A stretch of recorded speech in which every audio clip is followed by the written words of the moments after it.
आज आपण बनवणार आहोत साबुदाणा वडे. जसे रेस्टॉरंटमध्ये भेटतात तसे साबुदाणा वडे आता घरीच बनवूयात. बघा किती क्रिस्पी झालेले आहेत आणि आतून पण पूर्ण शिजलेले आहेत. चला सुरुवात करूयात. तर सुरुवातीला साबुदाणा घेतलेला आहे. 3-4 वेळेस आपल्याला व्यवस्थित धुवून घ्यायचा आहे पाण्याने. धुवून घेतलेला आहे मी 4-5 वेळेस. त्यानंतर बघा आपल्याला पाणी किती टाकायचं आहे. तर जेवढा साबुदाणा आहे त्याच्यावरती थोडंसं अर्धा इंच वर येईल एवढं पाणी आपल्याला टाकायचं आहे. हे बघा एवढं. आणि त्यानंतर 4 तास आपल्याला भिजवत घालायचे आहेत. झाकून ठेवायचं आहे 4 तास. त्यानंतर मी शेंगदाणे घेतलेले आहेत बघा. शेंगदाणे आपल्याला व्यवस्थित क्रिस्पी भाजून घ्यायचे आहेत. कमी आचेवर आपल्याला भाजून हे बघा अशा पद्धतीनं इथपर्यंत आपल्याला भाजून घ्यायचे आहेत. त्यानंतर मी एक एवढी अद्रक घेतलेली आहे आणि 10 ते 12 लसणाच्या पाकळ्या घेतलेल्या आहेत. व्यवस्थित बारीक करून घ्यायचे बघा इथपर्यंत. त्यानंतर मी 5-6 हिरवी मिरची घेतलेली आहे. पूर्ण बारीक बारीक करून घ्यायच्या आहेत. तर इथे हिरव्या मिरच्याच वापरायच्या आहेत. हे बघा पूर्ण साल काढून घेतलेली आहे मी. त्यानंतर एक प्लेट घेतलेली आहे. त्याच्यामध्ये हे पूर्ण साबुदाणा बघा पूर्ण फुलून गेलेला आहे 4 तासानंतर. बघा पूर्ण काढून घेतलेला आहे. आणि यामध्ये आता आपल्याला काय काय टाकायचे बघा. हे बघा 4 तास झालेले आहेत. दाखवते तुम्हाला. हे बघा एक घेऊन पूर्ण प्रेस केल्याच्या नंतर पूर्ण चपट होतं बघा. पूर्ण फुलून गेलेला आहे. तर तुम्हाला 4 तास भिजवत घालायचे आहेत. 4 तास भिजवत घातल्याच्या नंतर हा पूर्ण फुलून जातो. त्यानंतर आपल्याला बघा यामध्ये काय काय टाकायचं आहे. अद्रक लसूण पेस्ट टाकलेला आहे. त्यानंतर हिरवी मिरची तुम्हाला सांगितलेली होती अशी एकदम बारीक बारीक कट करून घ्यायची आहे. ते पण आपल्याला ह्याच्यामध्ये टाकून द्यायचं आहे. त्यानंतर जे आपण शेंगदाणे भाजले होते क्रिस्पी त्याच्यावरची साल पूर्ण काढून घ्यायची आहे जेवढी निघाली तेवढी.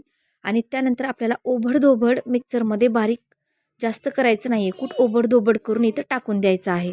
त्यानंतर चवीपुरतं मीठ टाकलेलं आहे. मिक्स केल्याच्या नंतर परत एकदा आपल्याला चव पाहून परत एकदा आपल्याला मीठ टाकून घ्यायचं आहे.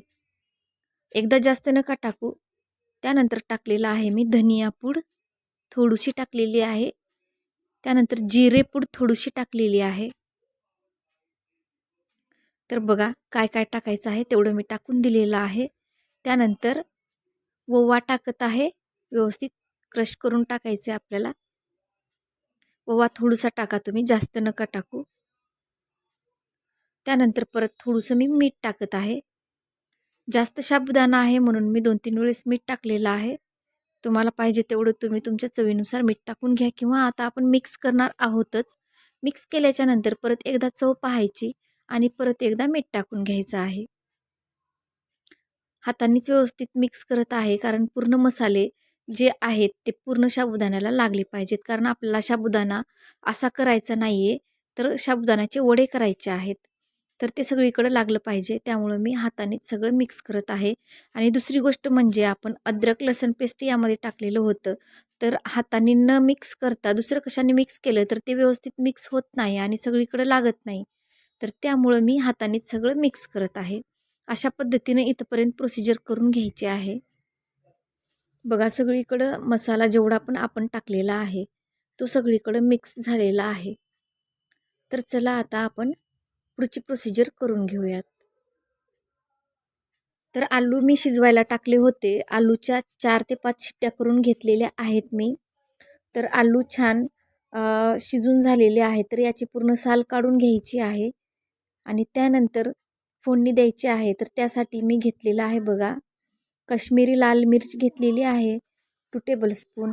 त्यानंतर घेतलेला हळद थोडी, जिरेपूड थोडी, ओवा थोडी आणि धनिया पावडर. तर तेवढं घेऊन हे बघा मी भाजी पूर्ण म्हणजेच मसाला पूर्ण तयार केलेला आहे बटाट्याचा. तर तो इथं टाकलेला आहे मी. खूप लेंदी प्रोसिजर होती त्यामुळे मी तुम्हाला पूर्ण टोटल दाखवलेलं नाही. तर मी तेवढा मसाला टाकून ती मसाला भाजी तयार केलेली होती ती इथं टाकून व्यवस्थित आपल्याला मिक्स करून घ्यायची आहे.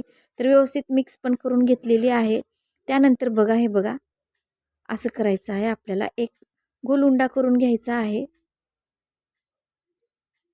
कमीच घ्या, कमीच घ्यायचं आहे आपल्याला आणि त्यानंतर दुसऱ्या हातावर घेऊन त्याला प्रेस देऊन चपटं करून घ्यायचं आहे बघा अशा पद्धतीनं. तर जास्त जाड ठेवायचं नाही आहे आपल्याला, कारण आपल्याला डीप फ्राय करायचं नाही, शॅलो फ्राय करायचं आहे आणि ते पण फक्त तव्यावर. कारण खूप जणांना जास्त ऑइली खायला आवडत नाही, मला पण जास्त ऑइली खायला आवडत नाही. तर आपल्याला डीप फ्राय करायचं नाही आहे, तर आपल्याला फक्त तव्यावर खालीवरी परतून घ्यायचं आहे. तर यामुळं यात जास्त ऑइल पण राहणार नाही आणि आपले साबुदाणा वडे पण करून रेडी होतील. त्यामुळे आपल्याला हे इथं चपटं करून घ्यायचं आहे, जास्त जाडसर करून घ्यायचं नाही आहे बघा. तर असं करून घ्यायचं आहे. तर तवा ठेवलेला आहे मी. बघा तवा आपल्याला गरम करून घ्यायचा आहे. त्यानंतर वडे आपल्याला करून ठेवून नंतर एकदाच असं करायचे नाही आहेत. जेव्हा आपण करणार आहोत तर तेव्हाच आपण डायरेक्ट वडे करून यावरती टाकणार आहोत. तर तवा छान गरम झालेला आहे. त्यावरती आपल्याला ऑइल टाकायचे बघा. सगळीकडून मी पसरवून घेत आहे ऑइल. थोडंसं उलटण्याने मी सगळीकडे करून घेत आहे, कारण जास्त ऑइलमध्ये आपल्याला करायचं नाही आहे. त्यामुळं थोडंसं ऑइल टाकलेलं आहे आणि ते परतवून घेतलेलं आहे. तर बघा इथं मी लगेच साबुदाणा वडे तयार करत आहे, कारण करून ठेवायची काहीच गरज नाही आहे. अशा पद्धतीनं आपण लगेच करू शकतो. बघा मी जसं करत आहे तशा पद्धतीनं सुरुवातीला घ्यायचे, जेवढं कमीच घ्या आणि छोटे छोटे उंडे तयार करा, जसं आपण लाडू बनवतो त्या पद्धतीनं. आणि बघा या साईडनी असं आपल्याला प्रेस करून चपटं करून घ्यायचं आहे. आधी उंडा बनवून घ्यायचा आहे, गोल लाडू बनवून घ्यायचा आहे आणि त्यानंतर बघा तव्यावर टाकून दिलेला आहे मी. अशाच प्रकारे आपल्याला करून घ्यायचे आहेत. तर बघा जसं लाडू बनवतो तशा पद्धतीनं गोल प्रेस देऊन करून घ्यायचं आहे. आणि मनगटाच्या साहाय्याने बघा या साहाय्याने बोटाच्या अलीकडच्या साहाय्याने आपल्याला हे बघा असं चपटं करून घ्यायचं आहे.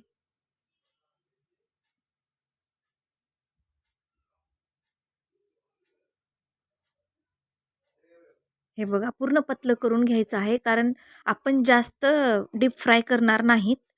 तर त्यामुळं चपटं करून घ्यायचं आहे, ज्यामुळं ती क्रिस्पी पण होईल आणि आतमधून शिजल्या पण जाईल. तर बघा हे एवढंच ऑइल आहे, जास्त ऑइल पण वापरलेलं नाही आहे मी. दुसरं पण टाकून दिलेलं आहे बघा. तर बघा इथपर्यंत आपले शिजलेले आहेत. पलटवून घेऊयात आपण याला. बघा खालच्या साईडने चिटकलेलं बिलकुल नाही. बघू शकता तुम्ही छान क्रिस्पी झालेला आहे. दोन्ही साईडने व्यवस्थित भाजून घ्यायचं आहे आपल्याला. बघा जवळून दाखवते तुम्हाला मी. डीप फ्राय जर केलात ना तर खूप ऑइली होतं. तर असं करून पण तुम्ही खाऊ शकतात. ज्यांना जास्त ऑइल आवडत नाही त्यांनी असं करून पण खाऊ शकतात. केल्याच्या नंतर तुम्हाला कळेल क्रिस्पी पण होतं आणि आतून पण पूर्ण शिजून जातं. म्हणूनच आपल्याला चपटं जास्त जाड करायचं नव्हतं. तर नक्कीच करा. केल्याच्या नंतर कमेंट करून सांगायला विसरू नका.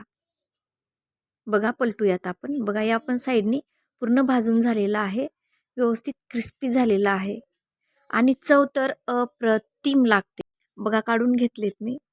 बघू शकताय तुम्ही जवळून, तुम्हाला लगेच कळून जाईल. क्रिस्पी पण झालेले आहेत, छान पण झालेले आहेत आणि जास्त ऑइलची पण गरज नाही आहे. थोड्याशा ऑइलमध्ये झालेले आहेत आणि एकदम याची चव तर बाहेर रेस्टॉरंटमध्ये जसं तुम्ही खाता त्यापेक्षा मस्त लागते.